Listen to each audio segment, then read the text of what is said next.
And so I've told you a little bit about the things that distinguish liberals from conservatives, right? The conservatives are high in conscientiousness, especially orderliness, and low in trade openness. And so that means a conservative is someone who puts things in boxes, puts the boxes in order, and doesn't like them to be messed up, right? So they like the borders between things to remain determinate and what would you say? And inviolable. And I think that's true at every level, from the conceptual all the way up to the political. I think the fundamental political question, and I think this is why the temperaments align across these political dimensions, is whether the borders between things should be open or closed. You see this reflected worldwide right now in the arguments about immigration, right? Because the liberal types are saying, open the gates, and the conservatives are saying, wait, you don't know what you're inviting in.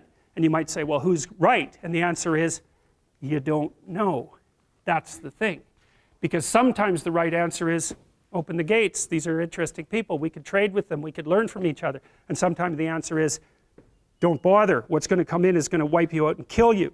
And really do it. I mean, so here's an example. This is why I think orderliness is associated with disgust sensitivity. And it's one of the determining factors of conservative political belief. What happened when the Europeans came to North America? What happened when the Spaniards came to North America? 95% of the Native Americans died. Why?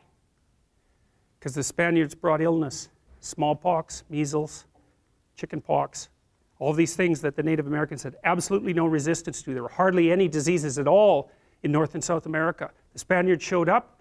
Within 50 to 100 years, 19 out of 20 of the Native Americans were dead. You never know what people are bringing with them.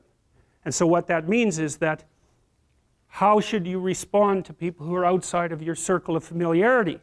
Well, the answer is, 1, they might kill you in all sorts of ways. 2, they might bring with them things to trade that are of inestimable value. So you're stuck. It's like, how the hell are you going to reconcile that problem? And the answer is, well, we reconcile it temperamentally, roughly speaking. So half the people are temperamentally wired up to say, no, no, no, let's keep the damn boxes closed. It took a long time to pack everything in there and to get it into order. And the liberals say, well, wait a minute, you don't know if you've got things in the right boxes to begin with. The things that you're keeping in there are getting stale and old, and maybe we need some new ideas and new people to rejuvenate the situation. It's like, that's political discussion.